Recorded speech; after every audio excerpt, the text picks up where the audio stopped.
श्री कृष्ण के सिरदर्द की कहानी। राधा और कृष्ण के प्रेम के बारे में कौन नहीं जानता है। कहते हैं कि कृष्ण और राधा का विवाह नहीं हो पाया था, लेकिन दोनों में इतना प्रेम था कि आज भी दोनों का नाम एक साथ लिया जाता है। श्री कृष्ण का राधा के लिए प्रेम और राधा का श्री कृष्ण के लिए समर्पण देखते ही बनता था। शायद इसलिए अपने आप को सबसे बड़ा भक्त कहने वाले नारद मुनि को राधा से जलन होने लगी थी। यह बात श्री कृष्ण अच्छी तरह से जानते थे। ऐसी ही मजेदार कथाएं सुनने के लिए हमारे चैनल को लाइक, शेयर और सब्सक्राइब करें।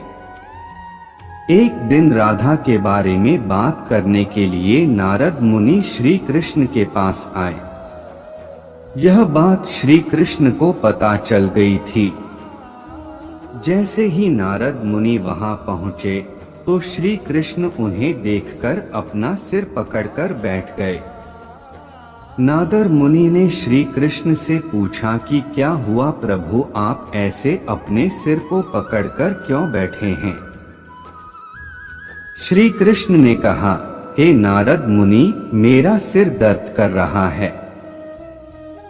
नारद मुनि ने पूछा, प्रभु इसका दूर करने का उपाय क्या है।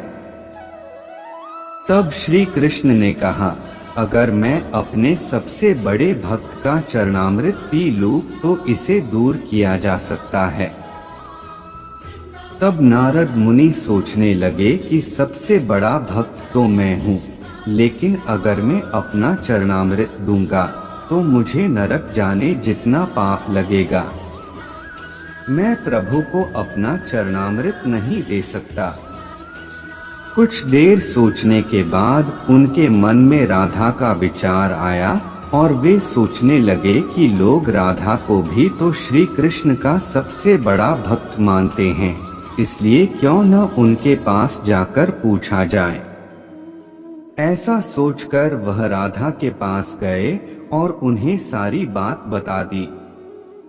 राधा ने जैसे ही सुना, एक बर्तन में अपने पैर धोकर चरणामृत नारद मुनि को देते हुए कहा, हे मुनिराज, मुझे नहीं पता कि मैं उनकी कितनी बड़ी भक्ति हूँ, लेकिन मुझे यह पता है कि श्री कृष्ण को अपना चरणामृत देने से मुझे नरक में जाने जितना पाप लगेगा और मुझे नरक जितनी यातना सहन करनी पड़ेगी। मुनिवर, वह सब मैं सहन कर सकती हूँ, लेकिन अपने स्वामी को पीड़ा में नहीं देख सकती। यह चरणामृत ले जाकर आप उन्हें दे दें।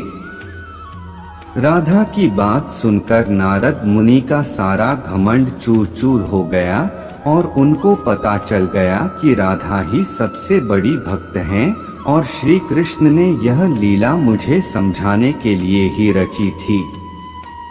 जब नारद मुनि राधा के पास से वापस आ रहे थे तो उनके मुख से केवल राधा के नाम की ही धुन सुनाई दे रही थी। जब वे श्री कृष्ण के पास पहुँचे तो देखा कि श्री कृष्ण उनको देखकर केवल मुस्कुराए जा रहे हैं और नारद मुनि ने भी सारी बात को समझकर उन्हें प्रणाम करते हुए कहा, राधे राधे। ऐसी ही मजेदार कथाएं सुनने के लिए हमारी चैनल की ऐसी ही वीडियो पाने के लिए हमारी चैनल को लाइक, शेयर एंड सब्सक्राइब कीजिए। धन्यवाद।